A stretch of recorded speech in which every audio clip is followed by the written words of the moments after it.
What's up, YouTube? I know this isn't my normal setup, but I'm going to try to make this the best I can. I'm doing my 4th Ghostrick deck profile, because you guys seem to like those so much. I've added a ton of new stuff, that's why I'm doing this. I've got a bunch of new cards from the new Duelist Alliance set, and I got a special surprise for you guys. So, here they are. My set of pendulum monsters. We'll be going through them. I'm only missing blank because I'm not telling you which ones I have and don't have. Let's get started. Performable Turn Toad. This card's pendulum effect is I can pick a monster on the field, swap its attack and defense.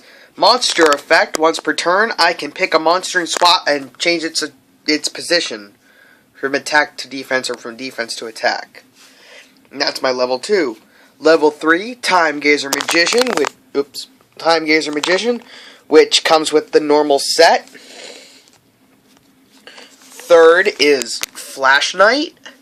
Flash Knight is a normal monster. He has no effect and also no pendulum effect. Level 5, Flockett's Cannon. This is a normal monster, so no creature effect, but it has the pendulum effect. When you activate it, destroy it, and you can destroy one of your opponent's spell and trap cards, face down or face up. Stargazer Magician comes with the set. Performable Kaleidoscorp, combination of Kaleidoscope and Scorpion. It's pretty obvious.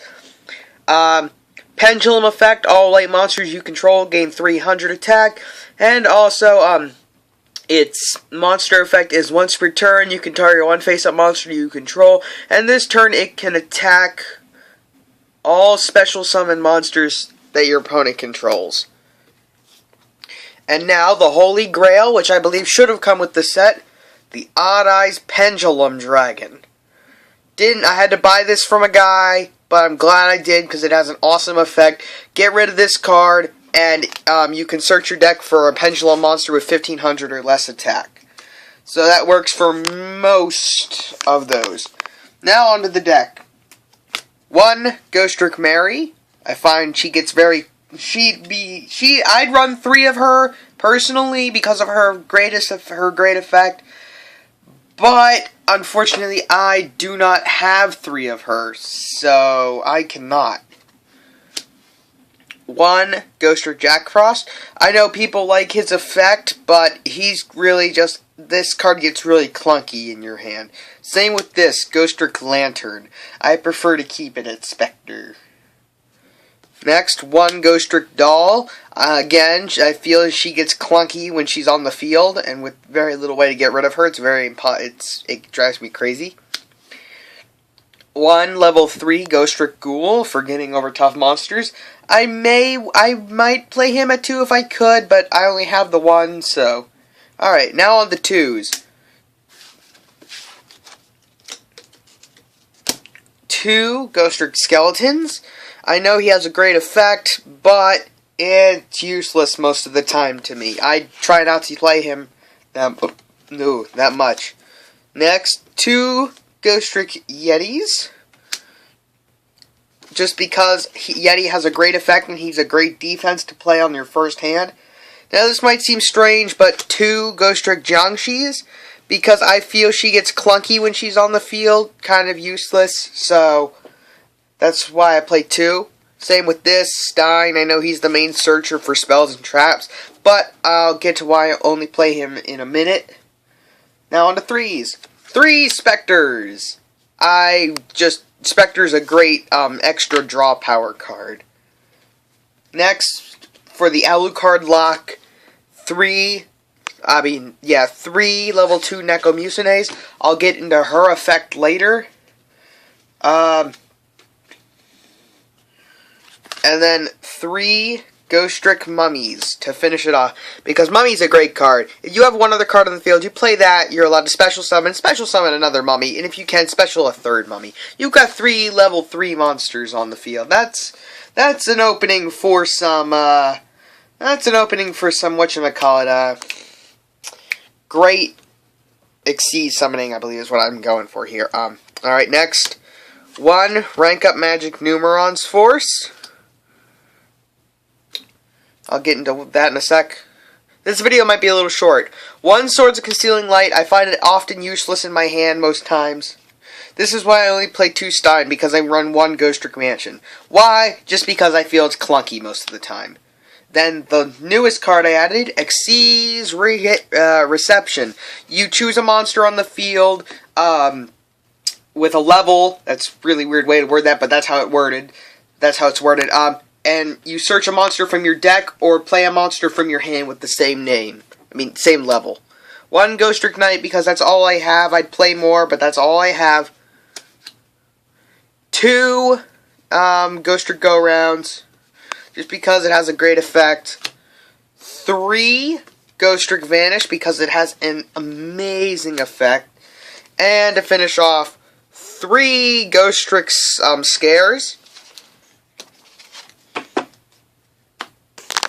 That does it for that. Now onto the extra deck. I play a Ghostrick Dualahan, and new card that my buddy bought me 2 packs. I picked 1. He was going to give it to me anyway if he found it.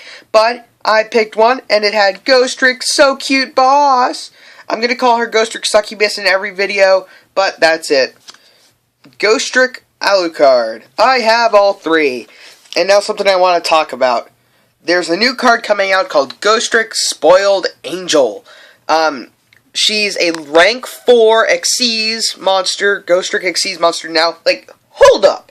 Rank 4? All Ghostricks are levels 1 to 3.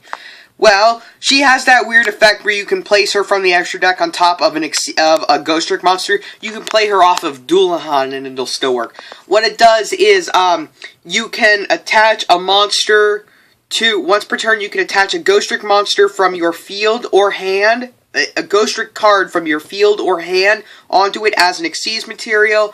If you absorb an Xyz monster, you do get to keep the overlay units that go with it. So you can, if you have Alucard on the field and you absorb him, you get Alucard plus his 2 overlay units if they're still there.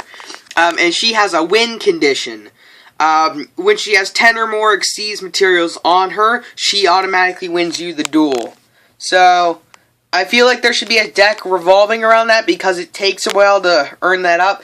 But if you have a couple cards and 2 Ghostrick Xyz monsters on the field, that works. Now on to level 3s. Shark Cheshire, Submersible Carrier, Arrow Shark. Both of these have great effects. But the reason I play Rank Up Magic Numeron Force, nobody knows this. Nobody ever recognizes, but what most people think when they hear rank up cards, they think, oh, I have a number monster. I play rank up something, now my number changes to a chaos number. But what they don't know is the actual effect on all rank up cards is you special summon an Xyz monster from your extra deck 1 rank higher than the rank that you played it on. If it is the same number or name as the monster you played it on, you can attach it as an Xyz material. But you don't have to if it's not the same name or number. So, I also play in this deck Blade Armored Ninja, Gaga Cowboy, and Castle, the Skybreaker Musketeer. And then also for my numbers, I play number 43, Manipulator of Souls, number 48, Shadow Lich, number 54, Lionheart, new card, new number card, number 58, Burner Vister. Rank 4, but what its effect is you can attach it to a monster on the field from your extra deck, and it allows the monster to attack your opponent directly, and by discarding a card in your hand, you deal them an extra 500 damage. So that's a pretty good card. 65, and Dark Mist. You can also deattach it to special summon it, but I don't really think that that's kind of useful. And now, because I didn't get to, actually I'm going to save it for another video, but I'm going to do pendulums, how to work pendulums. So, alright, hope to see you guys next time, and remember the death box. Oops, almost forgot a part of my deck, my 4 token cards. I'm just going to slowly go over each of them. If you want to see them, just pause the video, I guess. Alright, see you guys in the next video, and remember the death box.